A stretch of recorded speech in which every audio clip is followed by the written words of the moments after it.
दोस्तों, सुबह सुबह आप तैयार होकर घर से स्कूल के लिए निकलते हो इस सोच के साथ कि आज आप स्कूल में अपने दोस्तों के साथ खूब सारी मस्ती करोगे। इस चीज से अनजान कि आपके साथ कोई ऐसा भी होने वाला है जो कि शायद इस दुनिया से वास्ता ही ना रखता हो। जी हाँ, आज हम बात करने जा रहे हैं इंडिया के one of the most haunted school के बारे में। लेकिन उससे पहले अगर आपने अभी तक हमारे चैनल को सब्सक्राइब नहीं किया है तो अभी हमारे चैनल को सब्सक्राइब कर बेल आइकन दबाना ना भूलें ताकि आपको आगे भी इसी तरीके की वीडियोस मिलती रहे। तो अब बढ़ते हैं आगे वीडियो की तरफ। दोस्तों, आज की इस वीडियो में हम बात करने जा रहे हैं सिलीगुड़ी के डाउ हिल में स्थित 150 साल पुराने विक्टोरिया बॉयज स्कूल के बारे में, जिसे कि इंडिया के one of the most haunted school में से एक काउंट किया जाता है, जिस वजह से वहां पर रात में जाना पूरी तरीके से मना है।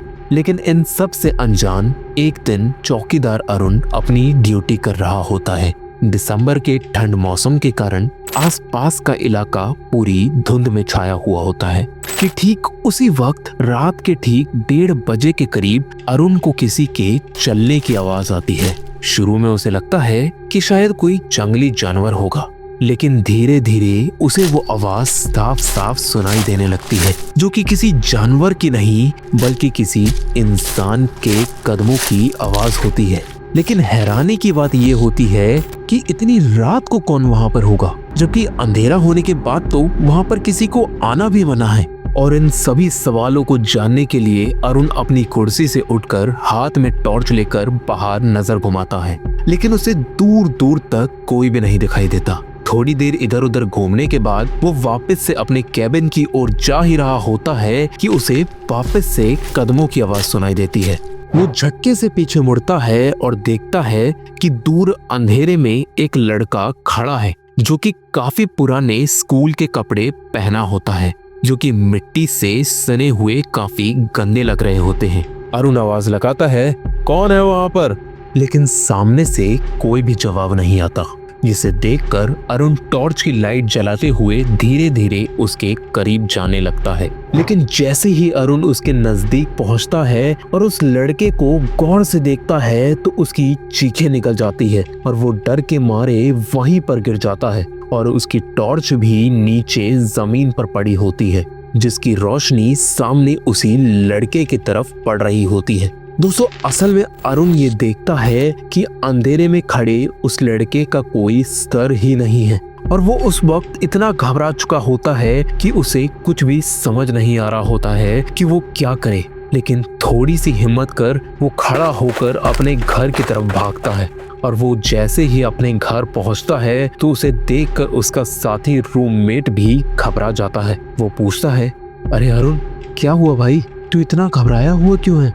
अरुण घबराते हुए उसे सारी बातें बताता है। इसे सुनकर उसका रूममेट सारी बातें समझ जाता है और उसे उस जगह से रिलेटेड कई साल पहले हुई एक दर्दनाक घटना के बारे में बताता है।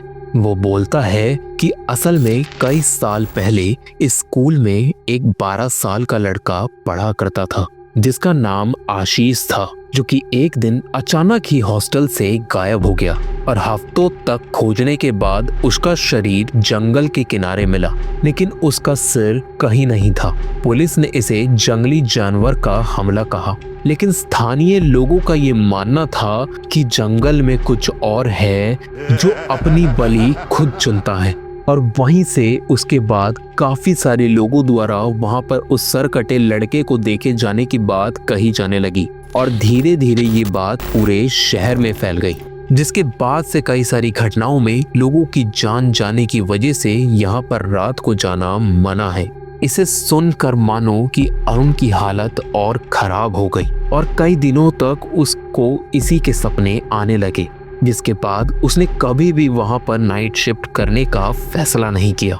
दोस्तों, इन सब घटनाओं के अलावा काफी सारे लोगों ने वहां पर रात में किसी के चीखने चिल्लाने और बच्चों के हंसने की आवाजें सुनी है, जिस वजह से इस जगह को हॉन्टेड बताया जाता है। दोस्तों, वैसे हम ये तो नहीं कह सकते कि ये सारी बातें कितनी सच है या नहीं, लेकिन जिन लोगों ने इन चीजों को एक्सपीरियंस किया है उन सभी की बातों को पूरी तरीके से नकारा भी नहीं जा सकता। बाकी आपका इस विषय पर क्या मानना है ये हमें हमारे कमेंट बॉक्स में जरूर बताएं। और अगर आपके पास भी कोई ऐसी कहानी हो तो हमें हमारी मेल आईडी horrorsunday03@gmail.com पर मेल कर जरूर बताएं। बाकी मिलते हैं आपसे नेक्स्ट वीडियो में।